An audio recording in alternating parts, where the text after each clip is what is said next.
सबको मेरा प्यार भरा नमस्कार। आइए हम कार्तिक महात्म का 33वां अध्याय पढ़ते हैं। सूत जी ने कहा, इतनी कथा सत्यभामा को सुनाकर भगवान श्री कृष्णचंद्र जी महाराज संध्या करने के लिए महल के भीतर चले गए। यह कार्तिक मास का व्रत भगवान विष्णु को अत्यंत प्रिय है तथा भक्ति का प्रदान करने वाला है। रात्रि जागरण, प्रातःकाल का स्नान, तुलसी वट, सिंचन, उद्यापन और दीपदान, यह 5 कर्म भगवान विष्णु को प्रसन्न करने वाले हैं, इसलिए इनका पालन अवश्य करना चाहिए। ऋषियों ने कहा, भगवान विष्णु का प्रिय अधिक फल देने वाला है। शरीर के रोम रोम को प्रसन्न रखने वाला, इतिहास पूर्वक जो कार्तिक महात्म का आपने कहा है, मोक्ष की चाहना करने वालों या भाग के इच्छुक मनुष्य को यह व्रत अवश्य करना चाहिए। किंतु हम एक बार आपसे पूछना चाहते हैं, वह यह कि यदि कार्तिक मास का व्रत करने वाला किसी संकट में फंस जाए या जंगल में हो अथवा किसी रोग से ग्रस्त हो तो फिर वह कार्तिक का व्रत किस प्रकार करे, क्योंकि यह विष्णु भगवान का अतिशय प्रिय तथा मुक्ति भक्ति प्रदान करने वाला व्रत किसी प्रकार भी नहीं छोड़ना चाहिए।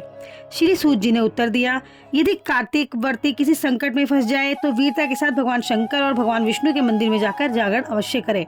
यदि भगवान शंकर का मंदिर या भगवान विष्णु का मंदिर पास में ना हो, जिस किसी भी देवता या मंदिर हो, कोई भी मंदिर आसपास हो, उसमें रात्रि में जागरण अवश्य करे।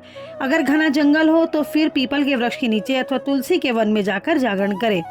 भगवान विष्णु की मूर्ति के सम्मुख बैठकर भगवान विष्णु का कीर्तन करे। ऐसा करने से 1000 गौओं के दान के बराबर फल मिलता है। जो व्यक्ति विष्णु के कीर्तन में बाजा बजाता है उसको वाजपेय यज्ञ के बराबर फल मिलता है।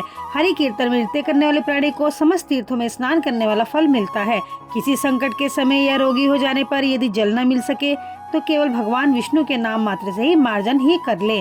यदि उद्यापन न कर सके तो व्रत की पूर्ति के लिए केवल ब्राह्मणों को भोजन ही करवा दे, क्योंकि ब्राह्मणों के प्रसन्न होने से भगवान विष्णु भी प्रसन्न होते हैं।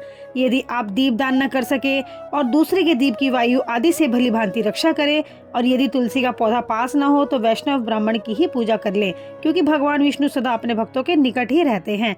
इन सब के न होने पर व्रती ब्राह्मण गो, पीपल और वट वृक्ष की श्रद्धा से सेवा करे। शौनक आदि ऋषियों ने कहा, आपने गो तथा ब्राह्मणों के सदृश पीपल और वट वृक्षों को क्यों बतलाया और सभी वृक्षों में पीपल का वृक्ष और वट वृक्ष शेष क्यों कहे गए हैं? सूत जी ने कहा, पीपल का वृक्ष साक्षात विष्णु भगवान है, वट वृक्ष साक्षात शंकर भगवान है और पलाश का वृक्ष साक्षात ब्रह्मा है।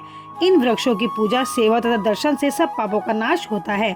ऋषियों ने कहा, प्रभु, हम लोगों को इसमें शंका है कि ब्रह्मा, विष्णु और शंकर वृक्ष रूप क्यों हुए? आप कृपा करके हमें बताइए। श्री सूत जी ने कहा, प्राचीन काल में भगवान शंकर और पार्वती विहार कर रहे थे। उस समय उनके विहार में विघ्न डालने के विचार से ब्राह्मण का रूप धारण करके अग्निदेव वहां पर गए। विहार के आनंद का नाश हो जाने के कारण से क्रोध में भरकर श्री पार्वती ने समस्त देवताओं को श्राप दे दिया।